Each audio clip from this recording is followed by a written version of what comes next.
ദുരന്തഭൂമിയിൽ കിടന്ന് വിരകുന്ന മന്ത്രിമാരോട് കേരളത്തിലെ ജനങ്ങൾക്ക് പറയുവാനുള്ളത്,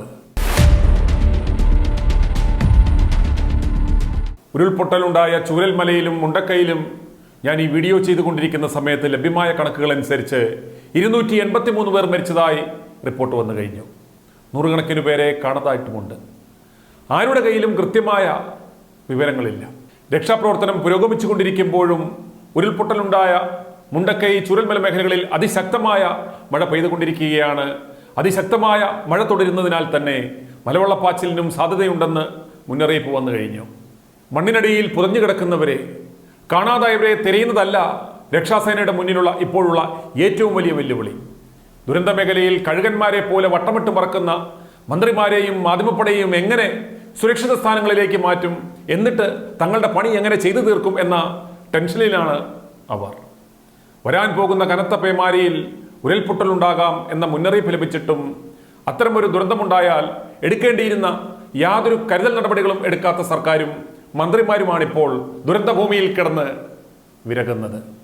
പ്രകൃതിക്ഷോഭങ്ങളെ നമുക്ക് തടയാനാവില്ല. എന്നാൽ അല്പം ജാഗ്രത കാണിച്ചിരുന്നുവെങ്കിൽ വിലപ്പെട്ട ജീവനുകൾ നമുക്ക് രക്ഷിക്കാൻ സാധിക്കുമായിരുന്നു. കാഷ്വാലിറ്റി മിനിമൈസ് ചെയ്യാമായിരുന്നു.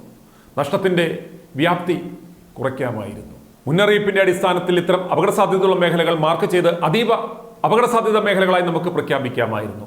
അപകടസാധ്യത അറിയിപ്പ് മുൻകൂട്ടി നൽകി അവരവർക്ക് തന്നെ അവരവരുടെ ബന്ധുക്കളുടെയോ സുഹൃത്തുക്കളുടെയോ വീടുകളിലേക്ക് ഒരു നിശ്ചിത കാലയളവിലേക്ക് മാറി താമസിക്കുവാൻ അവസരം ഒരുക്കാമായിരുന്നു.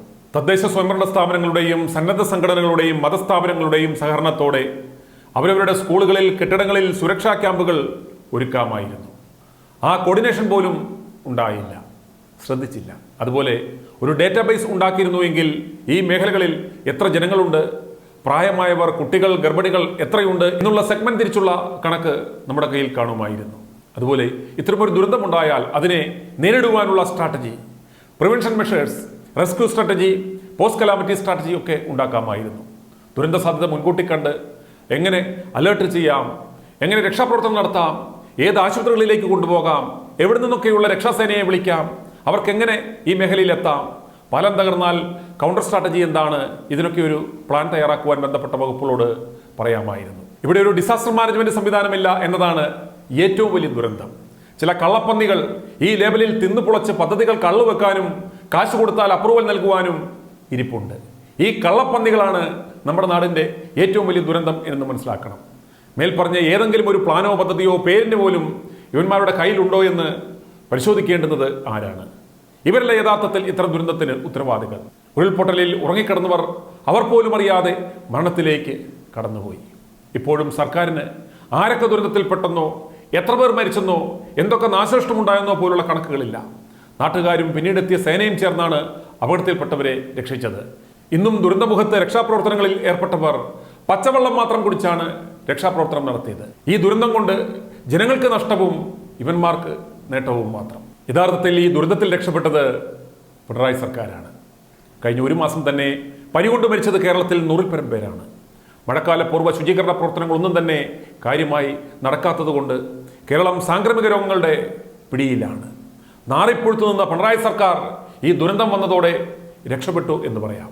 പിരിവിനുള്ള ആഹ്വാനവും തുടങ്ങിക്കഴിഞ്ഞു.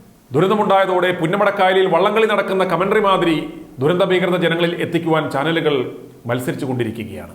അതിലേറ്റവും മുന്നിൽ വയനാട്ടിലെ മുട്ടൽ മരമുറി കേസിലെ പ്രതികളായ കാട്ടുകള്ളന്മാർ തുടങ്ങിയ ചാനലാണ്. ആ ചാനലിലെ മുഖ്യ വാർത്താ തൊഴിലാളിയായ അമൈര ശിരസ്കൻ കമന്ററി പറഞ്ഞത് കടുത്ത വനനശീകരണം കൊണ്ടാണത്രേ വയനാട്ടിൽ ദുരന്തമുണ്ടായത്. ഇത് കേട്ട് സ്റ്റുഡിയോയിൽ വയനാട്ടിലെ മരങ്ങൾ മുഴുവൻ കട്ടുവെട്ടിക്കടത്തിയ കാട്ടുകളന്മാർ ഊറിച്ചിരിച്ച് അണ്ടിപ്പരിപ്പും കുറച്ചുകൊണ്ട് ഇങ്ങനെ കാണിച്ചുകൊണ്ട് സ്റ്റുഡിയോയിൽ ഇരിപ്പുണ്ടായിരുന്നു. ദുരന്തമുഖത്ത് നിന്ന് ആവേശപൂർവ്വം തത്സമയം റിപ്പോർട്ട് ചെയ്യുന്ന മാധ്യമപ്പടയുടെ ഫ്രെയിമിൽ പതിയുവാൻ അവിടേക്ക് പാഞ്ഞെത്തി മന്ത്രിപ്പട. ദുരന്ത മേഖലയിൽ ഇന്നെത്തിയ മുഖ്യമന്ത്രിയുടെ ഒരു പ്രസ്താവന കേട്ടപ്പോൾ ചിരിക്കണോ അതോ കരയണോ എന്ന് തോന്നിപ്പോയി. സേനാംഗങ്ങൾ ബെയിലിപ്പാലം ഉണ്ടാക്കുന്നിടത്ത് പോയി നിന്ന് പറയുകയാണ്, ഇന്ന് തന്നെ പാലം പൂർത്തീകരിക്കുവാനുള്ള നിർദ്ദേശം കൊടുത്തു കഴിഞ്ഞു, അതുകൊണ്ട് ഇന്ന് തന്നെ ബെയിലി പാലത്തിന്റെ പണി പൂർത്തീകരിക്കുമെന്ന്.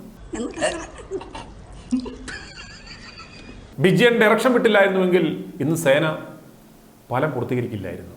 അതുപോലെ മന്ത്രി വീണ കെട്ടിയവൻ ജോർജിനെയും കൂട്ടി പത്തനംതിട്ടയിൽ നിന്ന് വയനാട്ടിലേക്ക് പോയ വഴി ബുധനാഴ്ച രാവിലെ മഞ്ചേരി അരീക്കോട് റോഡിലെ പുല്ലൂർ വളവിൽ അപകടത്തിൽപ്പെട്ടു.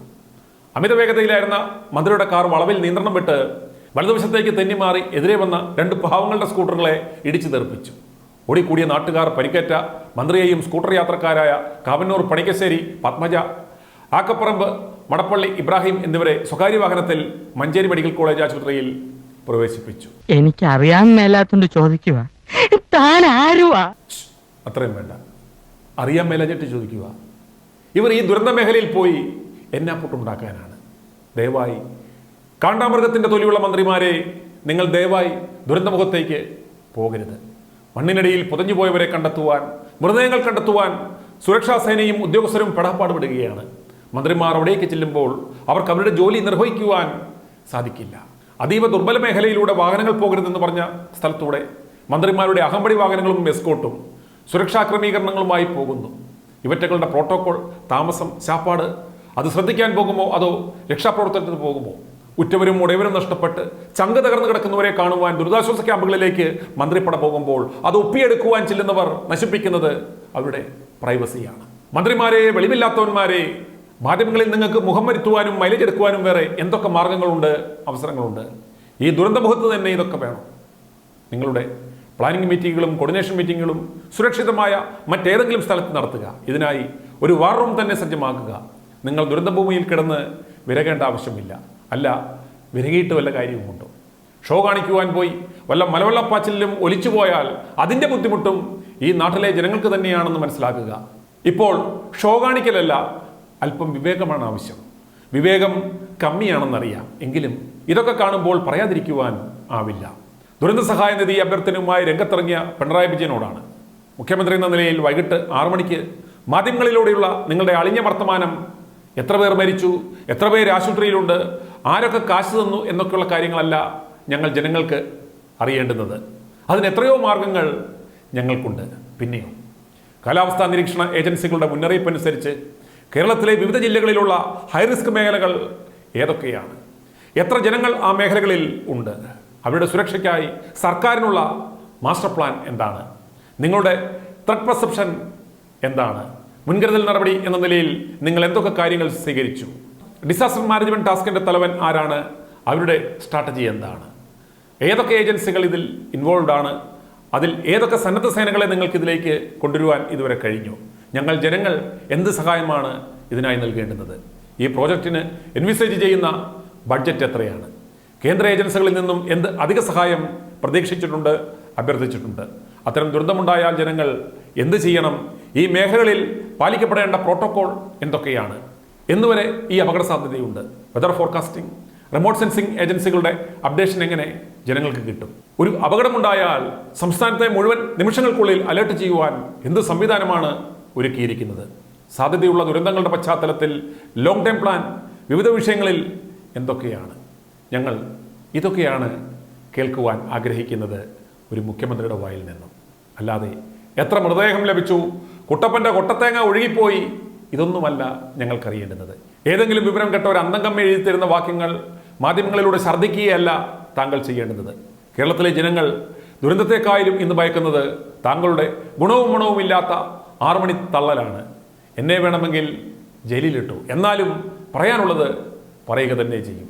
അതുകൊണ്ട് എല്ലാ മന്ത്രിമാരും അവരുടെ ശിങ്കടികളും ദുരന്തമുഖത്ത് നിന്ന് എത്രയും വേഗം തിരികെ പോകണം.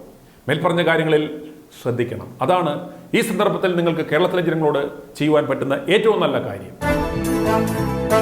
i2i News, an eye for truth. i2i News subscribe ചെയ്തിട്ടില്ലാത്തവർ ഇപ്പോൾ തന്നെ സബ്സ്ക്രൈബ് ചെയ്യുക. നോട്ടിഫിക്കേഷൻ ലഭിക്കുവാൻ ബെൽ ബട്ടണും അമർത്തുക.